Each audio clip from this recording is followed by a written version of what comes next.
Bonjour à tous, c'est Guillaume pour PokerStrategy.com et aujourd'hui je vais vous synchroniser la première vidéo de Colin Moshman en Heads Up SNG. Donc aujourd'hui on va regarder un certain nombre de matchs joués par un de mes élèves face à un adversaire loose agressif en SNG 60$. Donc le sujet de cette vidéo va être trouver des moyens d'exploiter un adversaire loose agressif. Le HUD que l'on va utiliser est VPIP, relance préflop, 3 bêtes préflop, fold face au style depuis le big blind, flop continuation bet, fold contre les continuation bet flop, pourcentage de check raise sur le flop et facteur d'agressivité post flop. Dans la première main, on a un 3 bet assez évident avec les valets, après quoi la main se joue un peu toute seule. La clé ici est de continuer à miser gros, d'une part pour générer un maximum de value face à de bonnes mains, et d'autre part pour faire payer un maximum au tirage. Et il se trouve que sur ce flop, il y a beaucoup de tirages et de mains faites que l'adversaire peut avoir. Mais ce qui est vraiment important ici, c'est qu'on essaye de se mettre en situation de pouvoir jouer pour les tapis complets sur la river. Et donc en faisant des mises de cette taille-là, Hero se met en situation de pouvoir shove sur la river, sans que ce soit un overbet pour autant. Bon là, villain ne suit pas, mais ça reste la bonne ligne à prendre. Bon, j'ai dit que le sujet de la vidéo était de jouer contre un adversaire loose agressif. Donc on peut se demander en quoi est-ce un joueur loose agressif. Bon là, il se trouve qu'il shove 42 BB préflop. Mais bon, on peut également regarder ses stats. On a déjà joué un certain nombre de mains face à ce joueur. Et on voit qu'il a fait un 3 bet avec presque un quart de ses mains. Il a fait des check raise flop avec presque un quart de ses mains. Et c'est le genre de joueur qui peut vraiment nous poser problème si on n'établit pas un plan de bataille contre lui.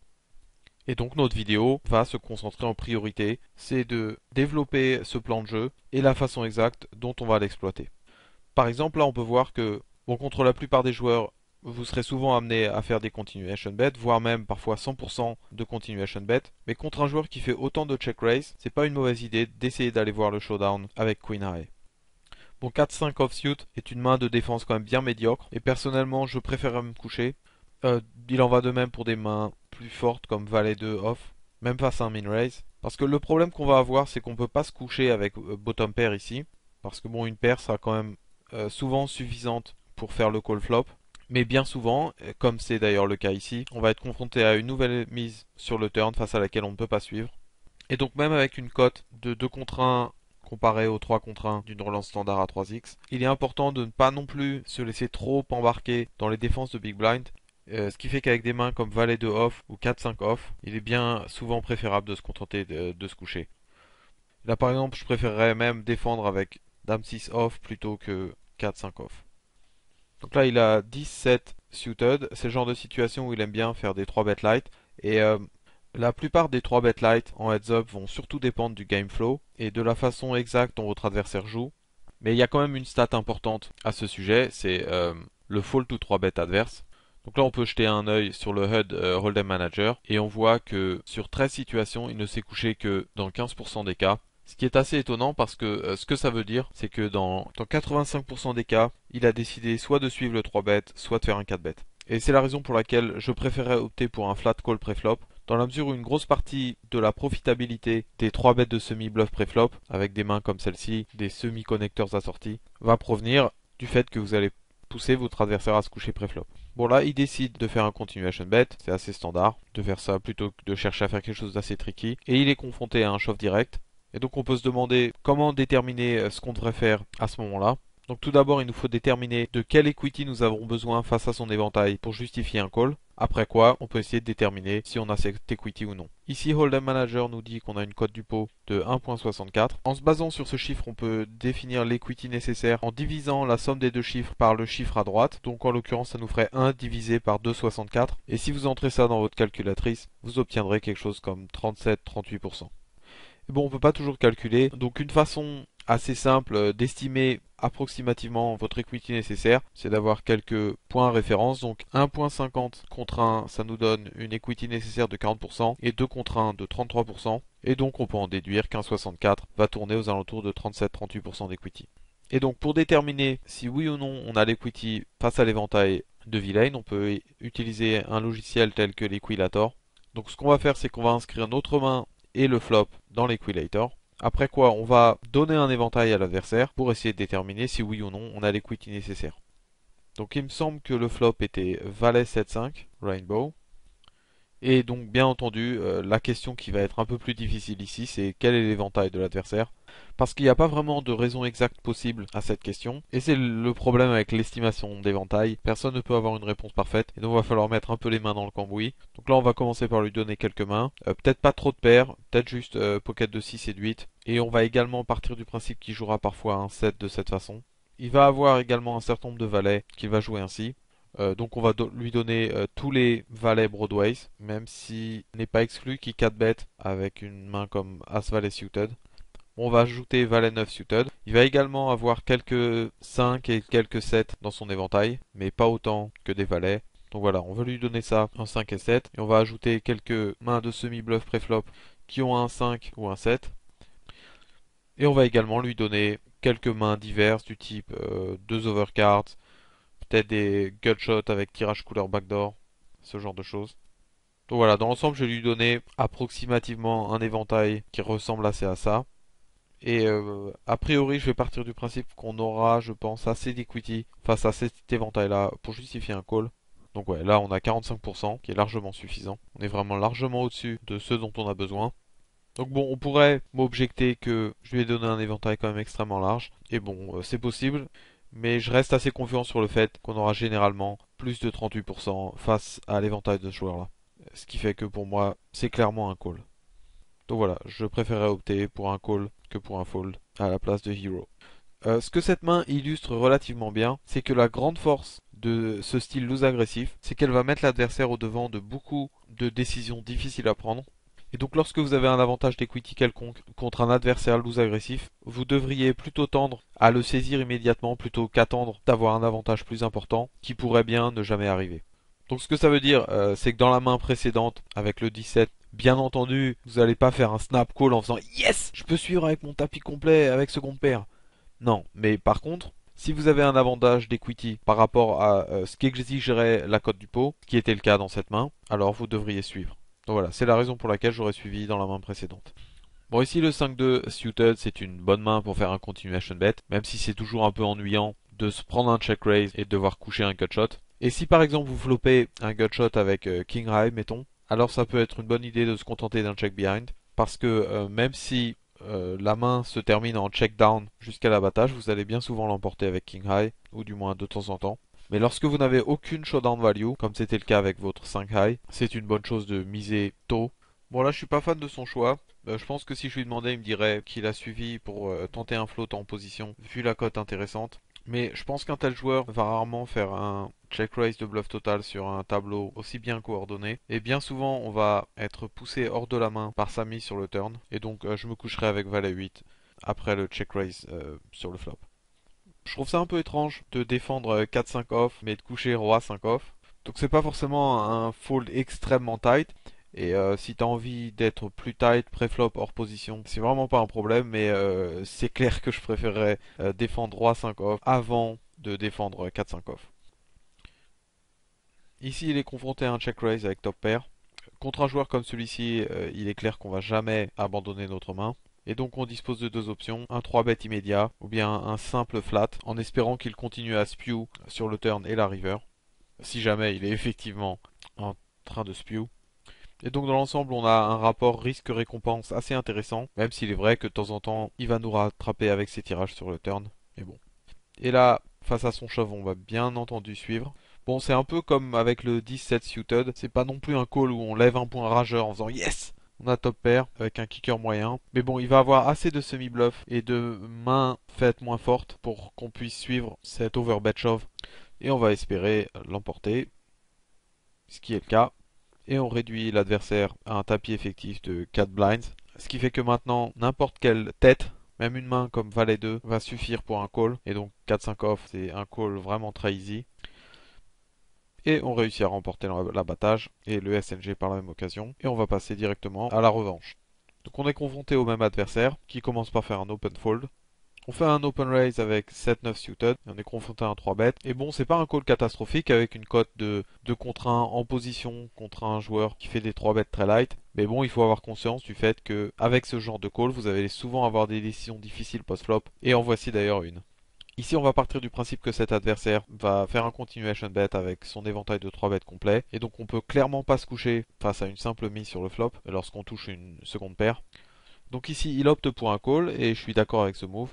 Et je pense qu'ici, le plan pour la main va être, si par exemple la dame de cœur vient à tomber sur le turn et qu'il shove, alors on trouvera un fold. Si jamais il check et qu'on ne s'améliore pas, on va prendre le check behind sur la plupart des turns afin d'essayer d'aller à l'abattage. Donc voilà grosso modo notre plan. Et il suit bien ce plan en prenant le check behind sur une blank turn, ce qui est une bonne chose.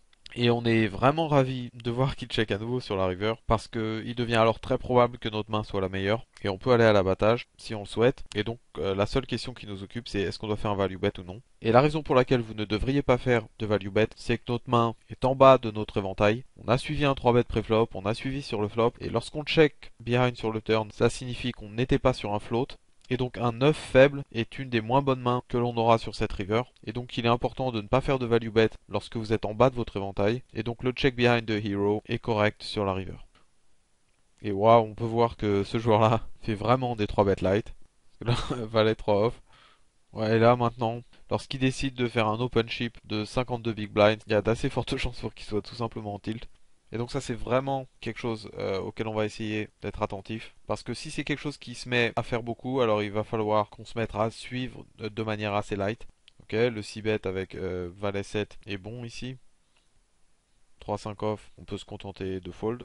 3-5 suited, on peut envisager de le jouer, mais 3-5 off, c'est préférable de juste se coucher pré-flop.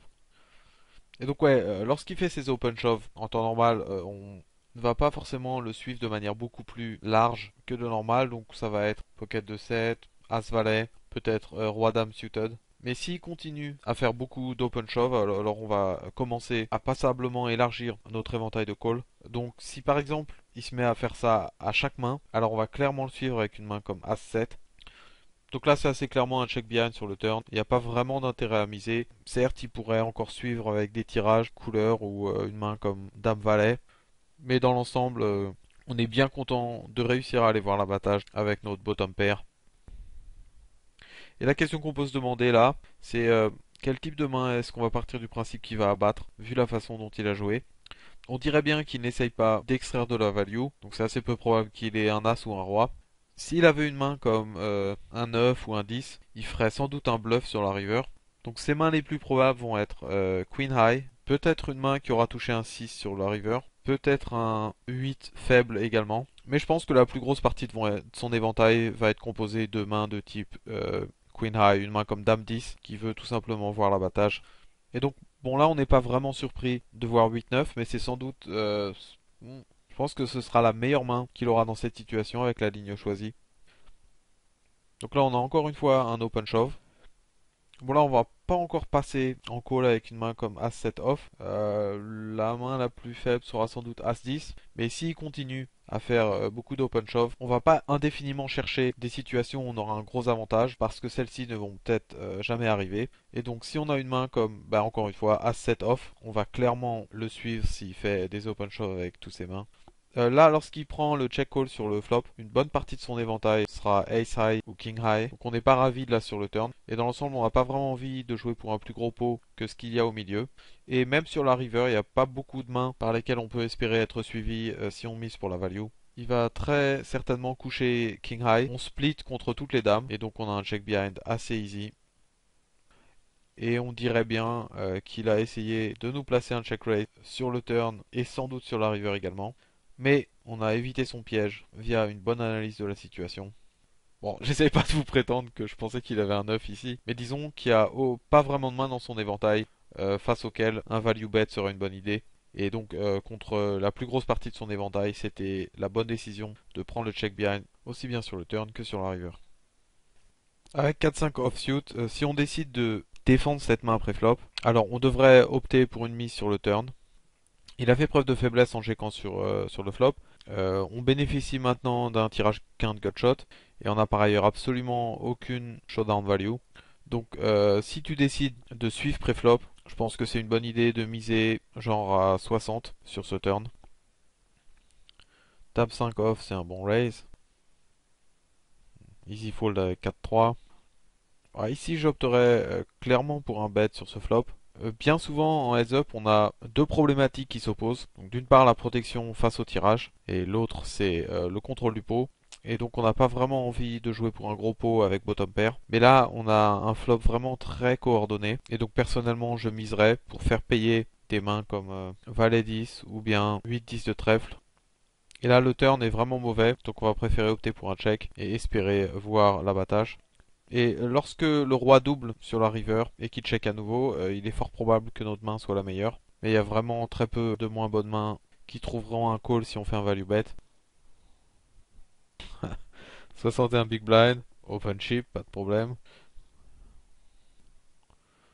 Voilà, j'opte pour un fold avec 8-9 off face à un open raise à 3x. Je serais beaucoup plus enclin à suivre si c'était assorti, mais offsuit, je vais préférer me coucher préflop. Contre ce genre de joueur, dans les périodes comme ça où on est un peu card dead, la clé est vraiment de rester patient. C'est le genre de joueur contre lequel on part du principe qu'on va réussir à générer pas mal de value lorsqu'on bénéficie d'une bonne main. Et donc il est important de ne pas devenir frustré lorsque vous devez abandonner pas mal de pots sans résistance préflop et de commencer à faire des open raise beaucoup plus light. Et là je trouve qu'il se débrouille bien à ce niveau, à rester patient. Roi 8 suited, c'est un defend assez facile et on flop un tirage à 12 outs auquel on peut ajouter le fait que King High sera parfois en tête. Donc avec une main comme 7-9 suited, qui est également un tirage à 12 outs, ce sera une bonne idée d'opter pour un check raise. Mais avec Roi 8, on a l'option d'un check call, même si personnellement je préfère quand même un check raise qui va nous permettre soit d'être mieux payé lorsqu'on touche, soit de remporter le pot directement. Et donc je vais bien aimer un check raise à 120, ce qui est d'ailleurs exactement ce que Hero fait. L'adversaire suit.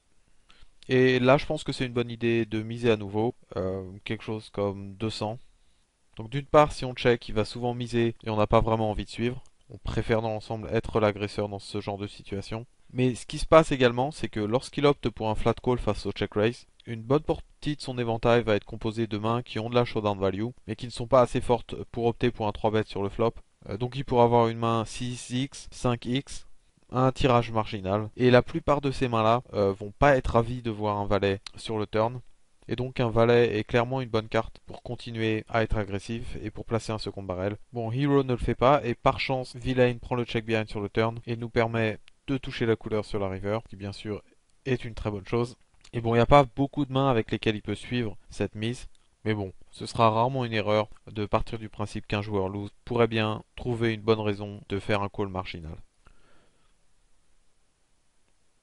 Ouais, ici j'aurais plutôt tendance à coucher le roi 2 suited. Avec as 2 suited, ce serait un easy defend. Et le roi 2 suited n'est pas non plus terrible. Mais en étant confronté à un 3 bet plutôt qu'à ses min raise habituels, ouais, je vais préférer opter pour un fold.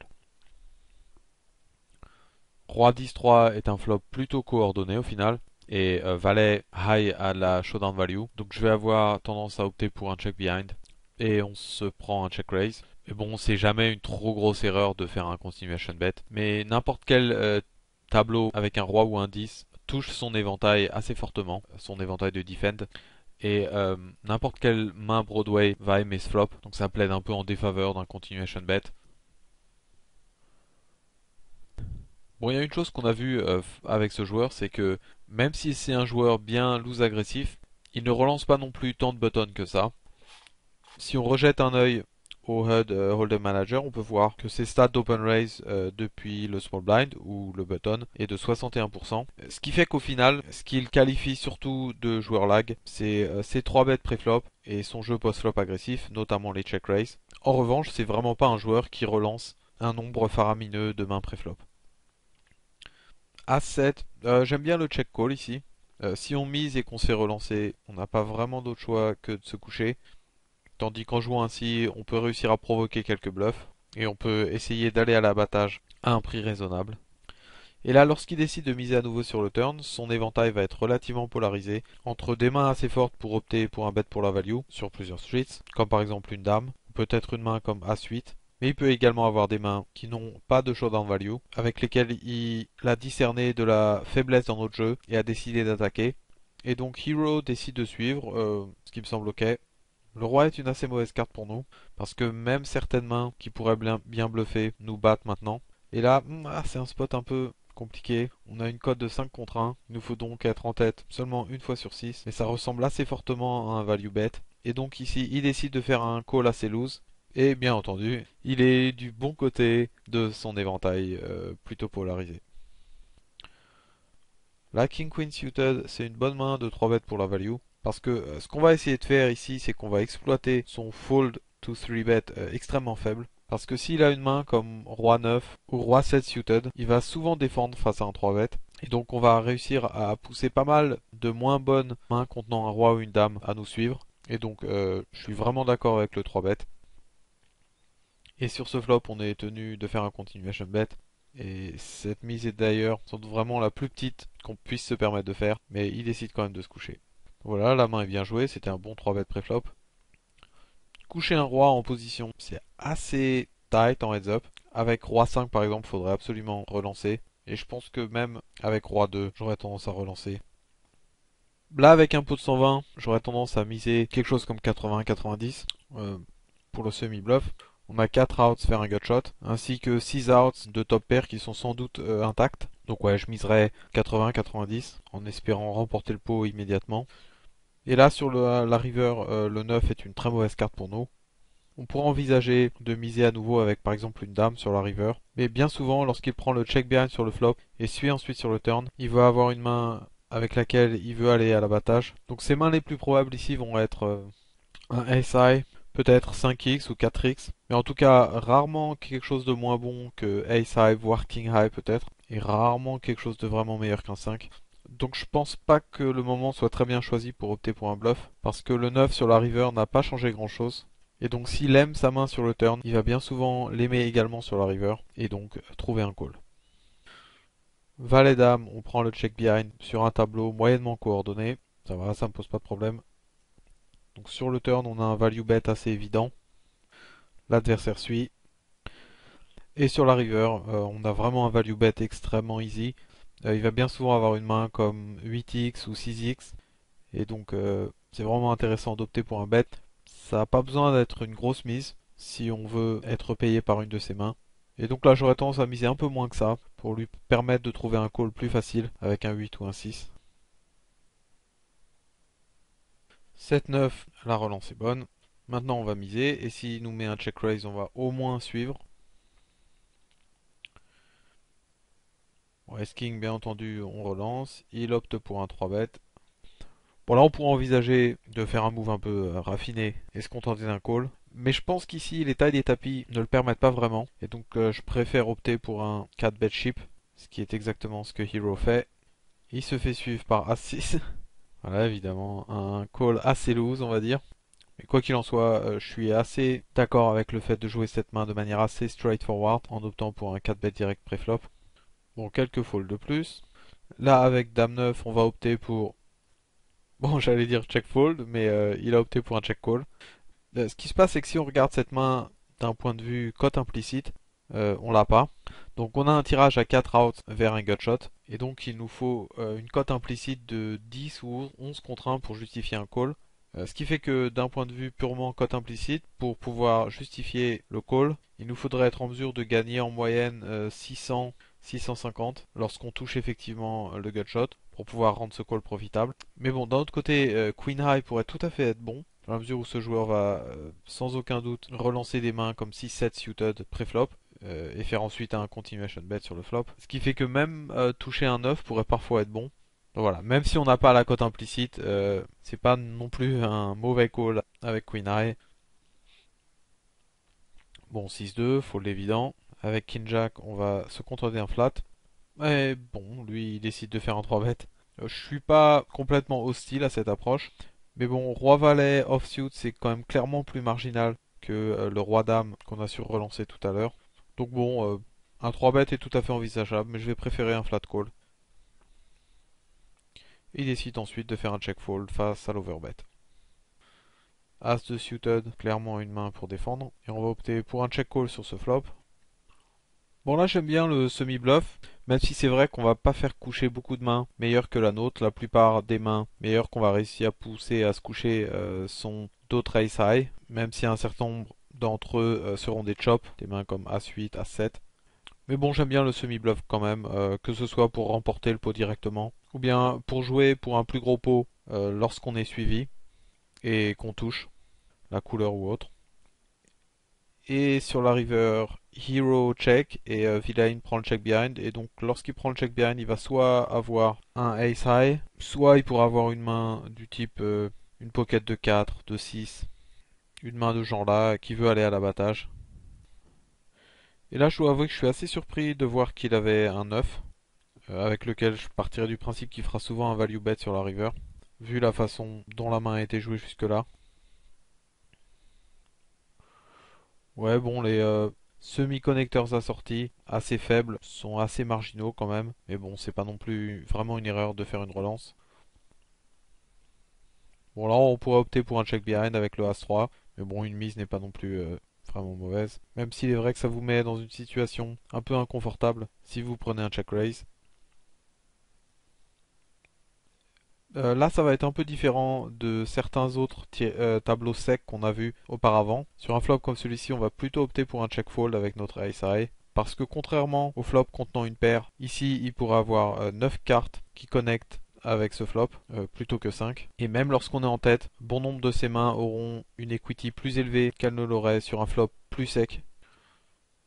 Bon, Roi 9 c'est clairement une relance. Et on voit bien ici que Hero continue à rester patient et à attendre le bon moment.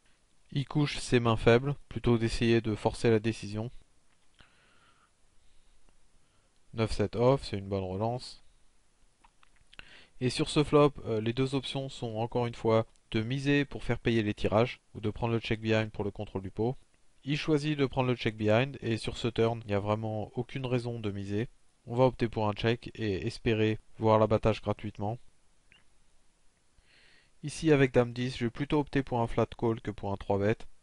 Donc j'ai déjà dit tout à l'heure avec le Roi Valet que c'était une main assez marginale. Et là clairement avec Dame 10, j'ai préféré prendre la cote de 3 contre 1 qui m'est offerte plutôt que de faire gonfler le pot et de surreprésenter notre main en optant pour un 3 bet. Mais bon, vu comme il l'a joué, c'est clair qu'un continuation bet est justifié sur ce flop. Et sur le turn, on chope un 9 qui en plus de nos 3 outs de top pair qui sont sans doute bons, on a maintenant 8 outs supplémentaires de tirage quinte bilatéral. Le problème, c'est qu'aucune des options dont on dispose n'est vraiment excellente ici. Parce que si on mise peu et qu'il opte pour un shove, on se retrouve dans une situation un peu délicate où on doit décider si on a la cote du pot suffisante ou pas. Si on check, il va souvent miser et nous pousser hors de la main. Donc ouais, au final, toutes nos options sont pas vraiment terribles. Mais celle que je vais préférer parmi toutes nos options, c'est de tout simplement opter pour un shove. C'est pas vraiment un gros overbet, ça nous permet de ne jamais être poussé hors de la main. On a une certaine fold equity. Donc voilà, j'aime bien le shove et c'est ce qu'il a fait. 10 de suited, la relance est ok. C'est un peu light, mais c'est pas non plus complètement déraisonnable. Là on flop à nouveau un tirage à 12 outs. Si on est confronté à un check raise ici, on va souvent opter tout simplement pour un shove. Bon, ça va un peu dépendre de la taille des mises, mais si par exemple il opte pour un check raise à 200, j'aime bien un shove avec le tirage à 12 outs. Mais bon, il se couche. 9-5, un nouveau fold. Donc encore une fois, on peut voir que rester patient est vraiment une des clés de ce match. Ici, j'opterais plutôt pour un bet, malgré le fait que c'est un board relativement coordonné. Mais ce qui se passe, c'est qu'on n'a absolument aucune showdown value, donc être confronté à un check raise ne nous pose pas vraiment de problème. Par ailleurs, une fois de temps en temps, on va toucher une de nos mains backdoor, que ce soit la quinte ou la couleur, auquel cas notre main sera très bien camouflée. Et j'opterai également pour un bet sur le turn. Après son check sur le flop, notre check behind sur le flop et son check sur le turn, il est très peu probable qu'il ait une meilleure main que la nôtre. Donc j'opterai pour un bet, histoire de faire payer un tirage, avec l'intention de prendre le check behind sur la river, sauf grosse amélioration. Et là, vu comme on a joué la main, on n'a pas vraiment d'autre choix que de suivre. Parce que là, bon, vu comme on a joué, on donne vraiment l'impression de n'avoir absolument rien en main et de tout simplement abandonner. Donc bon, on n'est pas ravi, mais on va quand même opter pour un call en espérant qu'il bluffe avec une main comme 7-8, ce genre de choses, ou bien Dame 9. Ah, en parlant de Dame 9, c'est la main qu'on a maintenant. Et on va tout simplement opter pour un check fold ici. Bien évidemment, avec tous nos as, on va faire des open raise. Et on va également défendre avec les connecteurs assortis moyens. Les blinds viennent maintenant d'augmenter et on passe donc d'un tapis effectif assez moyen à un plutôt faible avec moins de 25 bb. Et la conséquence va être que les 3 bêtes, et en particulier les 3 bêtes chauves, vont prendre une place plus importante dans la partie. Et l'autre conséquence, c'est que Hero va maintenant passer en mode min raise quasi systématique, ou du moins des relances qui ne dépassent pas 115, 125, parce que ça permet de limiter les pertes quand on doit se coucher face à un 3-bet shove. Mais ça permet quand même de faire grossir suffisamment le pot lorsque Villain décide de faire un flat call hors position. Donc bien entendu, quand je disais min raise systématique, ça ne veut pas dire qu'on va systématiquement faire des relances, mais que quand on le fait, ce sera des min raise. Donc là, on continue quand même à coucher les mauvaises mains. Et on dirait bien que Villain se tightifie également un petit peu. Enfin, là, il fait un shove face au min raise avec As-5 suited. Bon, la décision peut sembler assez simple dans un sens comme dans l'autre, mais je trouve pas vraiment que ce soit le cas.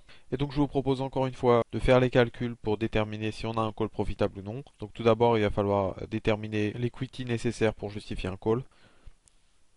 Donc la cote du pot est de 1,18 contre 1 à peu près. Et donc il nous faut 46% d'equity environ face à son éventail de shove. Et donc on va ressortir une nouvelle fois l'equilator pour essayer de déterminer si oui ou non on a cette equity. Bon, nous on va évidemment se donner la main qu'on a, à savoir As-5 suited. Et donc on peut maintenant se demander avec quelle main est-ce que Villain va faire un 3-bet shove. Son éventail de 3 bêtes normal est d'environ 25%. Et je partirai du principe que dans les situations de tapis plus faibles et de 3 bêtes shove, si jamais Villain change quoi que ce soit à son éventail de 3 bêtes, c'est pour l'élargir plutôt que pour le resserrer. Et donc au 25% habituel, j'ajouterai tous les As, toutes les pocket pairs, et je pense toutes les mains Broadways, ce qui fait qu'on va plutôt tourner aux alentours de 28-30%. Voilà, c'est à peu près ça l'éventail que je lui donnerai. Et face à cet éventail-là, on a tout juste ce qu'il nous faut. On est un peu au-dessus. Donc ce qui est clair, c'est que c'est un spot relativement close. Et donc au final, le processus de réflexion est plus important que la question de savoir si oui ou non vous allez suivre. Ce qui est vraiment important, c'est de bien réfléchir à l'equity dont vous avez besoin et à la question si oui ou non vous avez cette equity contre son éventail de shove probable. C'est vraiment l'élément clé de cette main. Et bon, il se trouve que là, il décide de suivre. Et j'ai pas grand chose à y redire. J'aime bien ce call dans la mesure où j'ai vraiment le sentiment que ce joueur va avoir un éventail de shove bien large et qu'on a donc assez d'equity pour faire un call même si celui-ci est un peu mince. Mais bon, ce serait sans doute pas vraiment une erreur non plus d'opter pour un fold. Roi 8 suited, on bénéficie d'un walk, ce qui est une bonne chose. Et avec le As 9 suited, j'opterais plutôt pour un min raise. Parce que bon, avec tous les As, on a un shove facile et non exploitable. Et donc, quelle que soit la main qui là-bas, on va réaliser un certain profit en optant pour un shove, même avec une main comme As de off. Mais il se trouve qu'As 9 suited est une main nettement plus forte. Et ce joueur a un éventail de 3 bêtes extrêmement large. Donc j'opterais plutôt pour un min raise en espérant provoquer un 3 bet light. Pocket de 8, il opte pour un limp. Et là, on n'a pas vraiment grand chose d'autre à faire qu'un shove. Bon, c'est un peu dommage parce qu'on sait qu'il va bien souvent opter pour un fold, ce qui fait qu'on ne profite pas vraiment de la force de notre main. Mais bon, avec 12 big blind de tapis effectif, ce sera un peu dommage de faire quoi que ce soit d'autre. Voilà, le fold est peut-être un peu tight avec roi de off. Et bon, c'est pas non plus une catastrophe. As-3, là il décide d'opter pour un open shove. Et même s'il est vrai qu'on a maintenant un tapis effectif plus important que lorsqu'on avait le As-9 suited, je préfère nettement ce shove-là que le précédent, parce que As-3 n'est pas aussi facile à jouer contre un éventail de 3 bêtes. Et si on opte pour une petite mise, c'est quand même avec l'objectif de suivre, mais il est préférable de tirer profit d'un shove non exploitable avec des mains de ce genre-là, As-3, offsuit, pocket de 2, etc. plutôt qu'avec des mains plutôt fortes comme le As-9 suited ou pocket de 7 ou quoi que ce soit d'autre qui s'en sort bien face à un éventail de 3 bêtes shove. Là, les valets avec un tapis effectif de 14 bb, on opte pour un shove face à l'open min raise. Encore une fois, le tapis est trop faible pour faire quoi que ce soit d'autre. As-4 suited, si il opte pour un min raise, on va opter pour un shove. Et là, on a une dynamique assez intéressante puisqu'on peut faire des shoves assez larges dans un spot comme celui-ci. Pour bien illustrer ça, je vous propose de jeter un petit coup d'œil au SNG Wizard. Bon, As-4 suited est un shove très facile ici, mais on peut peut-être se demander quelle largeur de shove on peut adopter en heads up, donc peu importe qu'on soit en mode jeton ou dollar, dans la mesure où en heads up, les jetons ont une valeur linéaire. Mais je vais quand même généralement trouver qu'il est plus facile de réfléchir en termes de jetons. Et on n'a pas vraiment besoin d'avoir un edge ici. Là, je vous mets volontairement un edge ridicule de 5 jetons. La question est maintenant, quelle est la largeur de l'éventail d'open raise de Villain et la largeur de son éventail de call face à un shove. Sur son HUD, il a un éventail de plus de 60%, mais bon, on va être un peu plus prudent et lui donner quelque chose qui tourne aux alentours de 57%. Et si on opte pour un shove, alors il va devoir coucher une bonne partie de cet éventail. Donc partons du principe qu'il va suivre avec approximativement un quart des mains, ou un peu plus d'un quart. Donc on va descendre à toutes les paires, les rois assortis moyens, ce genre de choses. Et donc dans cette situation, on peut shove avec plus d'un tiers de nos mains, donc tous les as, la plupart des rois assortis, toutes les paires, toutes les mains double Broadway. Le tout en constatant qu'on a pris des suppositions relativement prudentes, donc on peut voir qu'on peut vraiment opter pour des shoves très larges dans une telle situation. Mais bon, il opte pour un fold de toute façon. Avec cette 9, on est ravi de voir un flop gratuitement. On touche à un tirage quinte bilatéral. Et puisqu'il opte pour un check behind, on va très certainement faire un semi-bluff sur n'importe quel turn ou miser pour la value si on touche. 9 high n'a vraiment aucune showdown value. Donc si on avait un tirage quinte bilatéral, queen high par exemple, ça pourrait être une bonne idée de se contenter dans le check. Mais avec un 9, je préfère opter pour un semi-bluff pour essayer de remporter le pot directement.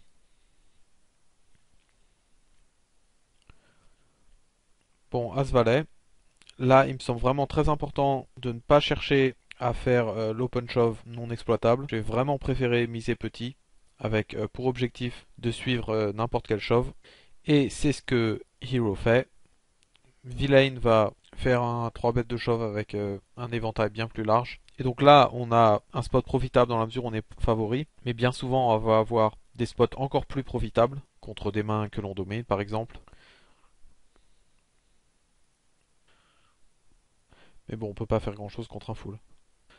Donc là, c'est la fin du match, mais avant de terminer cette vidéo, j'aimerais revenir vite fait sur les points les plus importants que l'on a évoqués. Le premier, c'est que contre un lag qui va faire des 3 bêtes larges, il est bon d'avoir un éventail d'open raise un peu plus serré depuis le button, et ensuite de défendre de manière plus large face à ces 3 bêtes, que ce soit via un call ou via un 4 bet. L'autre point, c'est que contre un joueur qui fait beaucoup de check raise sur le flop, on va prendre plus souvent le check behind que contre des joueurs plus weak. Et lorsqu'il opte pour un check raise, on va décider de continuer à jouer avec un éventail plus large qu'on ne le ferait contre un joueur plus passif. Nous allons également opter pour un éventail de 3 bêtes plus tight, dans la mesure où ce joueur a un full to 3 bets extrêmement faible. Et donc on va essayer d'exploiter ça en faisant principalement des 3 bêtes pour la value, à moins bien sûr qu'il s'adapte et commence à nous accorder plus de crédit pour nos 3 bêtes. On va également chercher à rester patient, et ça c'est vraiment une clé du jeu contre les joueurs loose agressifs. À savoir qu'on ne cherche pas vraiment à avoir un gros edge, mais en même temps il est important de ne pas commencer à jouer trop de mains, juste parce qu'on commence à perdre un peu patience, face aux nombreuses fois où il va voler de petits pots. Donc c'est la fin de la vidéo, j'espère qu'elle vous a plu. N'hésitez comme d'habitude pas à laisser des commentaires. C'était Guillaume pour PokerStrategy.com qui synchronisait la première vidéo de Colin Moshman. A très bientôt et bonne chance aux tables.